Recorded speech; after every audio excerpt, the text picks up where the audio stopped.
ভেবে দেখো, আজকে রাতে তুমি ঘুমাতে গেলে, কিন্তু আগামীকাল সকালে ঘুম থেকে আর জেগে উঠলে না।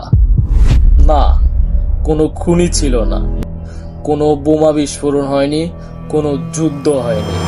তাহলে কি হয়েছিল? উত্তরটা লুকিয়ে আছে একটি শান্ত, নিরীহ হ্রদের নিচে। 1986 সালের 21শে আগস্ট আফ্রিকার ক্যামেরুনে অবস্থিত লেক নিউজ নামের একটি হ্রদের নিচরে দীর্ঘ বহু বছর ধরে কার্বন ডাই অক্সাইড জমেছিল, যা 21শে আগস্ট তা পানি থেকে নিঃশব্দে ভেসে ওঠে।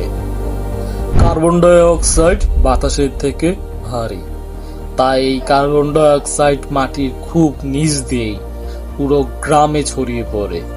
এবং সেই সময় সকল মানুষ ঘুমিয়েছিল এবং মানুষগুলা অক্সিজেনের বদলে সেই গ্যাসে নিঃশ্বাস নিচ্ছিল।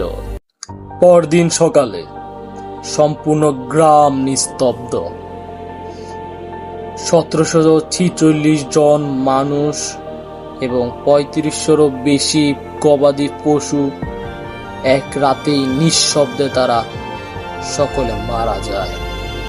সেদিন কেউ চিৎকার করতে পারেনি, কারণ মৃত্যুই এসেছিল নিঃশব্দে। ইতিহাসে সকল ভয়ঙ্কর দুর্ঘটনাগুলো শুধু যুদ্ধ দিয়ে শুরু হয় না। আমি মিস্টার হোপস, আবার দেখা হবে বিরল এক দুর্ঘটনার গল্প নিয়ে। সাথে থাকতে ফলো করুন, শেয়ার করে রাখুন টাইমলাইনে। ধন্যবাদ।